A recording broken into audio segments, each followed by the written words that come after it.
چاہنے والے، بیٹھنے والے، واہ واہ کرنے والے بہت، لیکن صاحبان جرت. اب یہ ضروری نہیں کہ یہ جرت ہم تب پیدا کریں جب امام زمانہ ظہور کریں. یہ ایک عجیب کانسیپٹ ہمارے ذہنوں میں ڈالا گیا ہے.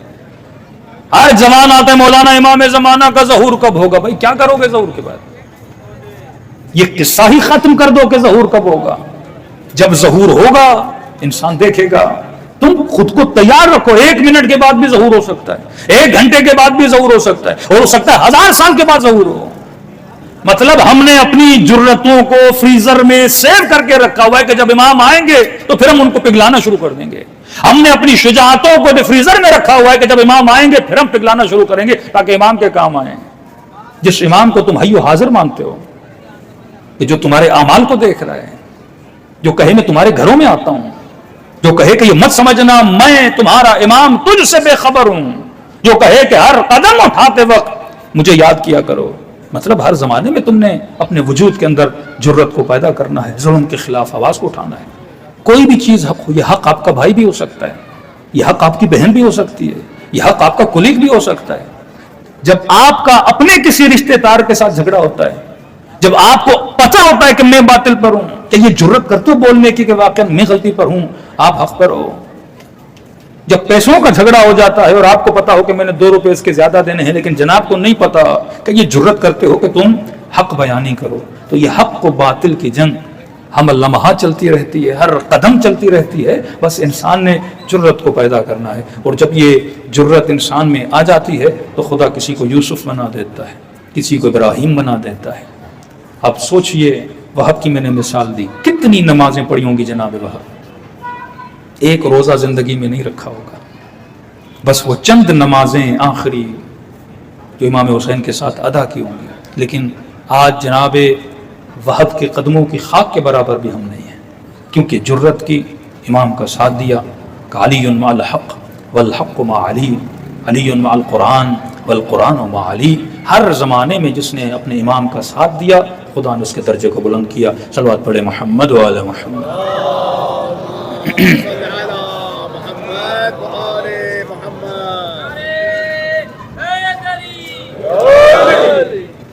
آئیے دلوں کو کربلا کی طرف روانہ کریں.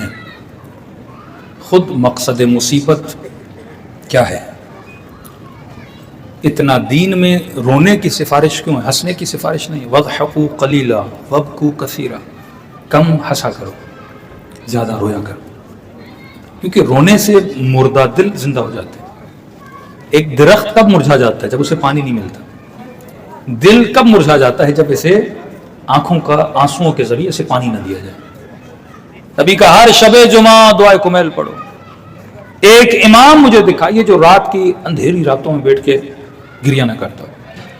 جناب سیدہ امیر المومنین، مناجات امیر المومنین، دعائے کمیل، دعائے ابو حمزہ سمالی امام زین العابدین، دعائے عرفہ امام حسین.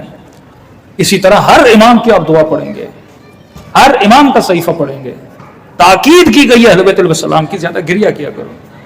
جسمانی بیماریاں دور ہو جاتی ہیں. یہ ڈپریشن، یہ انزائٹی، یہ پینکس جو انسان میں آتے ہیں، یہ کیوں آتے ہیں؟ کیونکہ عدم اعتماد ہے، خدا پر بلیو نہیں ہے، آخرت پر بلیو نہیں ہے، جس کی وجہ سے انسان ڈپریشن میں چلا جاتا ہے. تو یہ سب سے بڑی نعمت امام حسین کی کہ آپ گریہ کرتے ہیں. اگر کوئی جوان یہ سنے کہ 4 سالہ بچی کو تماچے لگے ہیں، اگر کوئی باپ یہ سنے تو انسان کا دل ٹوٹ جاتا ہے. لیکن سن کے دل نہ ٹوٹے، اس کا مطلب یہ معاشرہ سنگ دل ہے. کہ جب پنجاب والے کراچی والوں کو کبھی کہتے تھے آپ کے یہاں سنا ہے 7 لوگ مر گئے، تو کہتے قبلہ آپ کے کراچی والے کہتے ہیں کوئی بڑی بات تھوڑی ہے، ہمارے تو 20 لوگ مرتے ہیں، 7 مرے مطلب کم مرے. ایک بم بلاسٹ ہو جائے، آج کسی پاکستانی کو پتا چلے مثلا پشاور میں، کوئٹہ میں کہیں بم بلاسٹ ہوا، 200 لوگ اس بم میں مر گئے، نہ آپ کا کاروبار بند ہوتا ہے، نہ آپ کھانے کی ٹیبل پہ کھانا کھا رہے ہو، آپ کا مزہ بھی کرکرا نہیں ہوتا. اور بریانی کا مزہ، گوشت کا مزہ اپنی جگہ پہ ہوتا ہے، کیونکہ سن کے دل قسی ہو چکے ہیں. اب انسانی موت ہمارے لیے کوئی بڑی بات نہیں ہے، معاشرے میں ظلم ہمارے لیے کوئی بڑی بات نہیں ہے.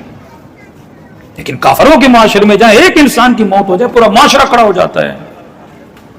فرانس میں ایک 16 ایئرز بچے کو کسی پولیس والے نے فائر کیا، بچہ مر گیا. پورا مہینہ اس ملک میں پروٹیسٹ ہو رہا تھا کہ آپ نے انڈر ایج بچے کو مار دیا اور ظلم کیا آپ نے.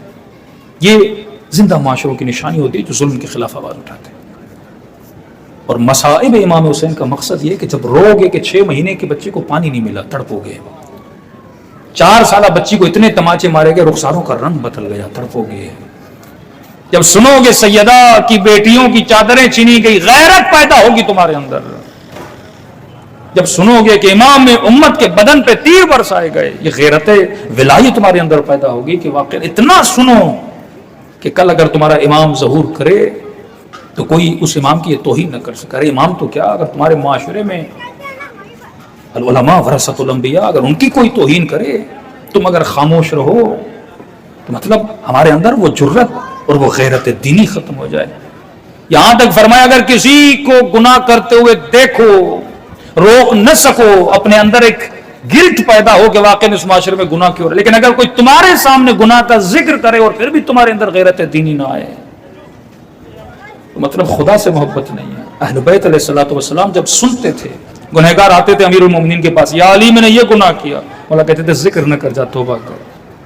پھر کہا یا علی میں نے یہ گناہ کیا, امام نے کہا ذکر نہ کر, گناہ کا ذکر کرنا اچھی بات نہیں ہے. تیسری بار کہا یا علی میں نے یہ گناہ کیا, امام نے کہا غیرت الہی اجازت نہیں دیتی کہ تمہیں سزا نہ دوں. اقرار کیا, اب علی تجھے سزا دیں گے. اپنا محب بھی تھا تو انہوں نے سزا دی. جس معاشرے میں خوف خدا ختم ہو جائے, جس معاشرے میں گناہ کا کبھی ہونا کبھی نہ رہے, جس معاشرے میں شراب نوشی, جس معاشرے میں کرپشن اور زنا اتنا عام ہو جائے اور لوگ سنیں اور اس پر آواز بلند نہ کریں, اس کا مطلب غیرت دینی نہیں ہے. خود ذکر مصیبت امام حسین انسان کے مردہ دل کو زندہ کرنے کے لیے. تبھی فرمایا اکثر اپنی زبانوں پر ذکر امام حسین کو جاری رکھو. کا خلوص دل سے مجھ حسین کو جو سلام کرے گا خدا اسے ثواب زیارت حسین عطا کرے گا.